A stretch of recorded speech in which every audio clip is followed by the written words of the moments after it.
to another episode of Strategic Minds Making Money Moves, where we provide strategies to do what? Make that green rain. I am so happy today to have with us as our guest, Pi Isis. And she's going to talk about her company, which I am extremely interested in learning more about. And then we'll talk about her challenge she'd like to discuss. Welcome, Pi. Thank you, Vicki. I'm so happy to be here. I'm so glad you are here. Thank you so much for coming. Absolutely. Would you share with our audience a little bit about your business? Sure. The company is called PS314, and I like to refer to it as a matchmaking agency for social change. So I started this company because I needed it. I was looking for a solution for myself as an impact producer. I was working on a documentary film. I knew that it had a lot of power behind it. The story could really help people, educate them more about race in America. And at the same time, I had to think about it actually doing well, right? Making money, having a distribution partnership. And so I was basically looking for a company that could help me do good and do well at the same time. And so oftentimes we think about nonprofits being in the world of doing goods exclusively. And then we think about the for-profit arena as really being the ones who are doing well financially. But I'm a believer that you actually can do both and you can do them well. And so that's what my company does. It really supports as many social justice leaders as possible. Any individual who's working towards equity in this world, we want to empower them and build their capacity. Well, I want to learn more about that. Let me ask you a question. As you talked about an impact producer, tell our audience, what is an impact producer?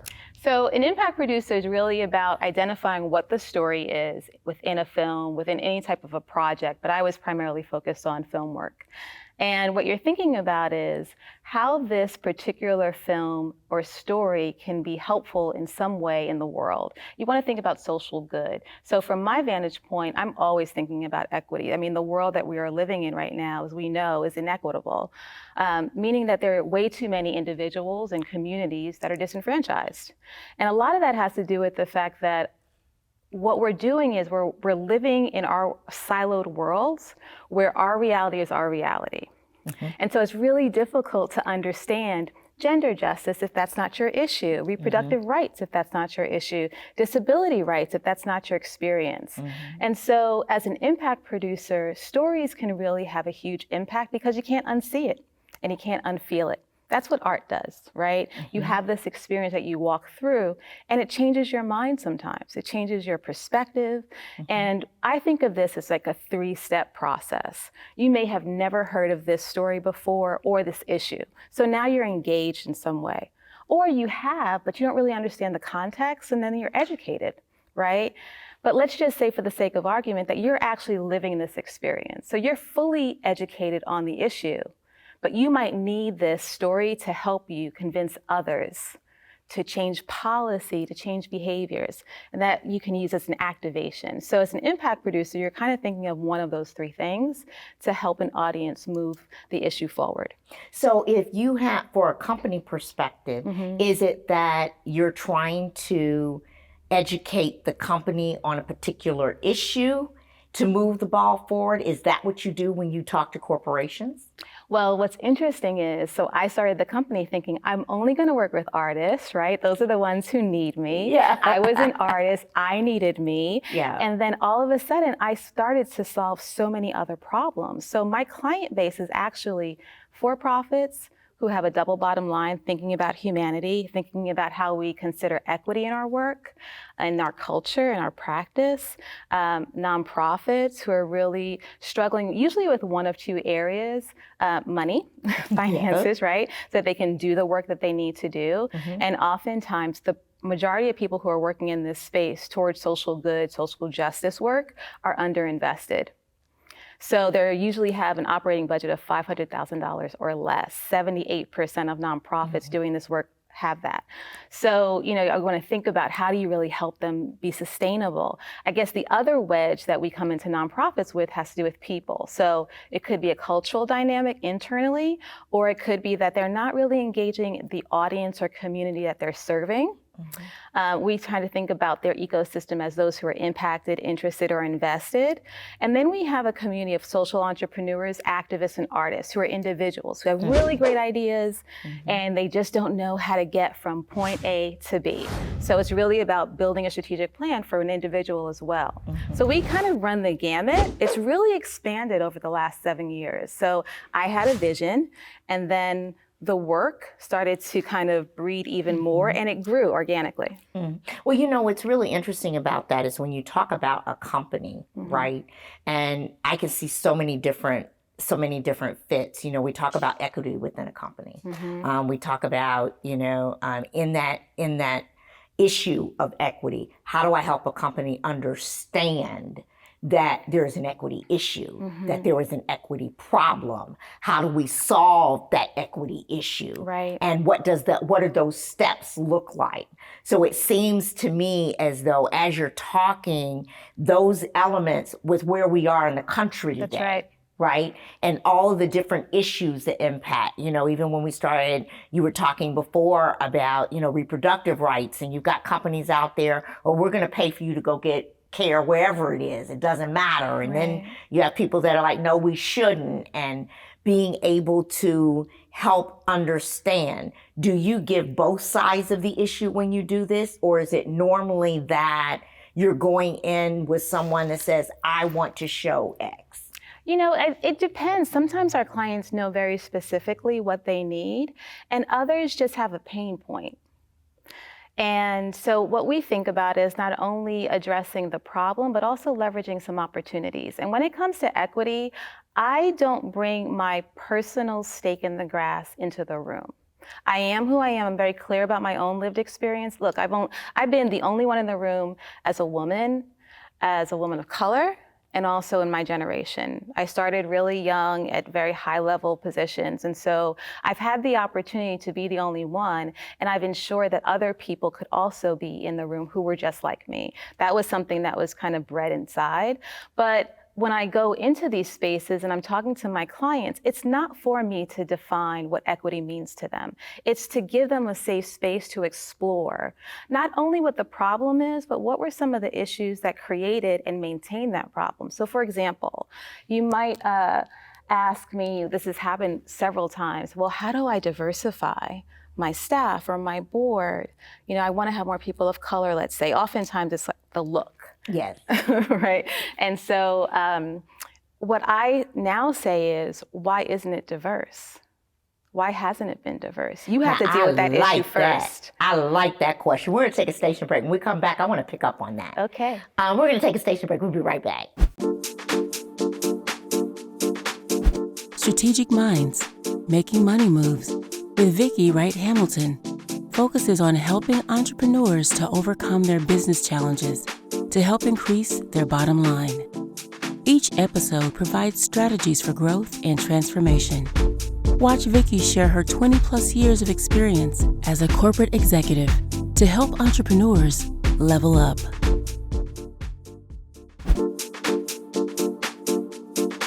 Welcome back. Talk to me about the question that you asked them again, you know, when you're talking to companies. Sure. I often ask companies when they kind of challenge us with help us really diversify our community, whether that's outside or internally, company or nonprofit.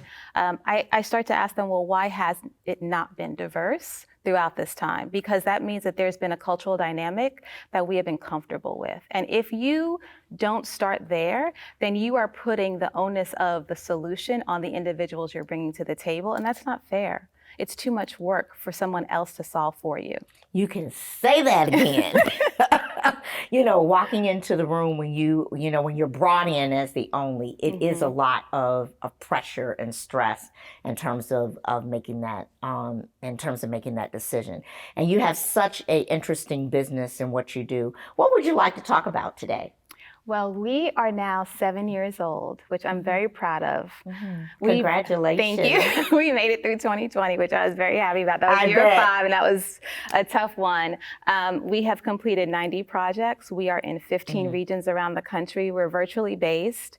We have about 45 consultants within our roster and about 50 clients within our roster. And, as I mentioned, we've worked on a multitude of equity issues and solved many of them with our organizations, really empowering them. And there's so many impact points that I can speak to that have supported the development of our consultants as well as our clients.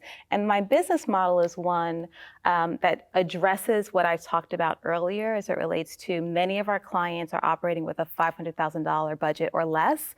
So that means I have a sliding scale fee structure. And that also means that the majority of my consultants are all independent contractors who have their own practice. I reinvest 65% of our revenue in their work. So we've done about 4.5 revenue overall. And so 65% is really put into these businesses that are primarily women of color led. So when I think about the space of equity and humanity, that's a core value that we started with and we maintain. And because of all of this work that we've done, we're no longer simply experts in philanthropy and storytelling, organizational development, which is part of our theory of change and how we can empower our clients. We've learned a lot. We've learned a lot about these equity issues. And so I feel that it's now time to become a thought leader in the space, not simply a service provider. So that's kind of the challenge. And I have some ideas about how I'd like to do it, but I'd love your thoughts. Oh, well, we can talk about that. Absolutely. I think that, first of all, one of the biggest things that happens when you really want to be known as an expert, a couple of things go on.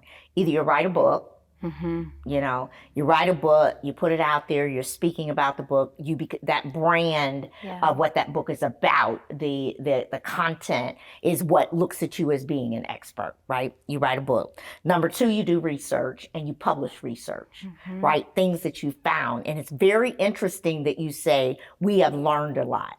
Where are those learnings? Do we have them in nuggets that we're using from a marketing perspective? Do we have them in nuggets that we're using in presentations that it's embedded of what we can do for you? Are they things that are at the high level and not just a tactical level? So are we dealing with it from a strategy perspective? So when organizations begin to talk about, we want to talk about equity, how is that fitting into their strategy? What is that doing to what are they physically saying we're going to invest in, that we're going to do? That's what you have to map to in terms of being that expert and embedding those things in. And you've got plenty of success stories to talk about. You have plenty of experiences. You also can even take your nonprofit work and put it in your for-profit presentations. This is what we've done for the community. Why? Because people like goodwill. People like to know you're out there serving, especially if it's to their mission. Then you can begin to think about monies from foundations. You can begin to think about monies from their nonprofit arms that can help to fuel what you're doing in terms of moving forward. I think there's a lot of synergy that you can use when you're going in that direction too. So it's research, it's books. The other thing is speaking. And speaking engagement at strategic conferences, not any conference. The conference that deals with that top issue that you say, I have stories that I can tell you this is where it started, research and data to show this is what happened, and then the impact to it, right? So I can go in and my stories are going to show you that we are the walking expert, but not just any conference. You want to be in front of those people where that story is their pain. Right? So if that story is their pain, we hear articles of companies in the news, they're being sued for X, Y, and Z, or they need to do this from a diversity perspective, or whatever that may look like. Those kinds of things where I have a story about X pain and I can relieve this for you. Right? And here is what someone just like you, we did. This was their pain. This was the start where we ended up elevating to. And guess what? This is where they are today. And the best way to do it is go to somebody's competitor. If I did it for company A and they got a competitor, let me go to competitor for company B. because nobody wants their competition to outshine them. Right. Right? So going to competitors allows you to be able to say, I'm going to separate you, right? And I'm going to make it better for you as we continue to move forward. Now, you can sit on your laurels if you want to, but your competition over here is doing this, and this is how we're elevating them, right? People want exclusivity. Well, you got to pay for that, right? If you want me only to do this for your company, you got to pay for that. Right. Well, we wouldn't be in business if we only did it for one, right? So there might be elements that we go into customize. So I have a framework, I have a methodology, I have a strategy, but I'm going to customize some specific things to your business around this area to set you apart, right? That's how you get known as an expert. You want, when people say your name, that brand, to be, oh, we already know what she does. We already know what she can do for us. Right. You know, she's getting us what we need for any social change we need. She's the one you want to go to, right? Just like when we thought about MLK, right? Martin Luther King has a brand that is associated with him and what it means. We're going to take a station break. And when we come back, we're going to see if we have a question or a comment from the audience. We'll be right back. Strategic Minds, Making Money Moves with Vicki Wright Hamilton focuses on helping entrepreneurs to overcome their business challenges to help increase their bottom line. Each episode provides strategies for growth and transformation. Watch Vicki share her 20-plus years of experience as a corporate executive to help entrepreneurs level up.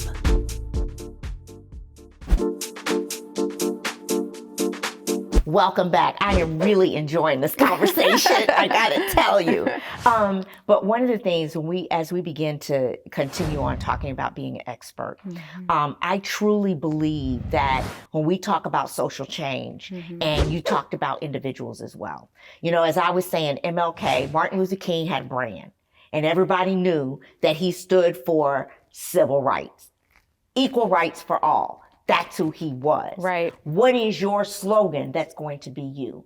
What are you going to stand for? What is that phrase that when they hear Pi Isis, they go, this is what she is. I would encourage you to think about what is that brand so that that represents your expertise you're bringing to the table. Right. You know? So it's just like if I'm thinking about emotional intelligence, I think of a certain person. They know all of that. That's their expertise, right? And you want to be able to do that. And that's why it's important that when you speak at conferences, they are targeted, strategic ones, even associations and events. You want to be on panels. And this is another strategy that I have used previously as being an entrepreneur. When people would ask me to be on a panel, I'd find out who else was on the panel because I would be on panels that I could strategically meet people that I knew had issues that I could address their issue while we were on the panel. Why? Because we're building a relationship. And you're on this showcasing panel. what you do. That's exactly right. Right. So I'm on a panel, you're on a panel. You're talking about your expertise. I'm talking about my expertise. And I know my expertise is your pain because I've read about it. Right. I've heard about it. I've done the research about it. And that's why data analytics are so important to us in the research to understand really where does it start? What does that look like? And how do we make that happen? And it will allow you to automatically, so that you go to these things, and as you're speaking, they go, okay, she's an expert at this. Oh, you want to call? We need to call Pi Isis. Yeah. You know, she's the one that's going to be able to talk about that. Right. I got a social change issue that I'm dealing with right now. What do I do? How do I deal with it? There's so much social injustice that has been occurring lately. The world is unsettled. How can you and your expertise help us to give the words to calm down the pain, right? How can you help us to get the words when it comes to talent? We have this great resignation. There's a purpose and a reason behind that. And what is it? How do we solve those problems? What's the root of that? And how do we help organizations understand there's a lot of them that are suffering from this great resignation? We're losing our diversity numbers. Well, What does that say about your culture? Yes. What does that say about the things that need to change? That's right. So I'm just saying, I think there's so many inputs that you're going to have to strategically decide what 1, 2, or 3 you're going to do, and let that be the umbrella of your brand, and let everything else fall up underneath it, that can support that So the brand. book would have everything, and the keynote speeches and the panels would be more specific. Right. But right. everyone is my audience. That's correct. Right. That's exactly right. And the name of the book is going to address that broad, that people understand what that means. Right. And you can do books all kind of ways. You can interview people. You can have case studies. All these success factors you have, do the case studies in your book. Let that be your book and speak for you. Let it be your sales engine. Okay. Right? So that people understand what it does. Right. There are a lot of leaders who read, and they read and say, a company just like us was in this position, and I read a book, and this is what they told me to do. Then they all of a sudden want to go do it. Who do they call? You. Right. And that's how you begin to pivot to that expert. That everybody begins to call you. They were able to see what you could offer and what you could do. That's great. Thank you. Let's see if we have a question or comment from the audience. Hi, Pi Ices. My name is Christina Newton. I'm the founder and executive director of a nonprofit organization. We're called HYPE, stands for Hope for Youth Through Providing Education. And our board, as well as our team, is relatively diverse. So diversity in terms of gender diversity, racial and ethnic diversity, as well as diverse of experiences. And so I'm wondering if you find from your nonprofit clients, do you see them coming to you for the same challenges that are the primary challenge that your for-profit clients come to you for, as it relates to wanting their organization to be more diverse? Or is there a different problem that your nonprofit clients tend to reach out to you more for? Yeah, they're all in business, so absolutely. And I think what's interesting, after 2020's racial reckoning, there became more of a clear conversation around what equity meant internally. And that was not just in the corporate side, it was also in the nonprofit sector. I think for a long time, we often see that those who are receiving services or support would be a certain group, and then those who are investing would be a different group. And we want to address that directly and eliminate the hierarchy where we overvalue philanthropy and we undervalue the work. If anything, the work is actually much more important and should be valued more. And I feel that way about the for-profit and the nonprofit world. And I think, to your point about the Great Resignation, Vicki, a lot of it has to do with the culture and who we are valuing. And in terms of diversity, I think diversity of perspectives is really critically important. If we have all of the same thinking, we're not going to move forward. I think it's really important to explore where some of our biases come from. So for us, we think through, how do we create a very safe space for our clients? Meaning that you can ask what you might assume to be the scary or the dumb questions. We want to get you a little bit closer towards the equity space that we all want to live in. We're not going to see it in our lifetime, but we have to chip away at some of these issues. And so I find that diversity is definitely an issue for both the for-profit and the nonprofit arena. We're starting not to think of ourselves as robots going into work and only thinking about work, but instead really bringing our lived experience to the work itself. And so what we see is in the for-profit arena, we're taking some of those pieces off, right? And we can actually be ourselves. And I think that happened when we were virtual at home. And then in the nonprofit arena, there are many people who are living the same experience that they're fighting for. And they're not compensated for that, but it's leveraged often by those who are invested. And so we try to bring light to certain issues and think about, this is another space where you need additional resources. So we're there to be transparent and to really bring authenticity and help you move things forward, especially if you're not living the experience. So we go beyond just the idea of diversity and really think about, well, what are the issues that are the pain points internally? And how do we unpack that a little bit so we can have a better culture that supports not only the work you want to do, so everybody understands what they're doing to support the vision.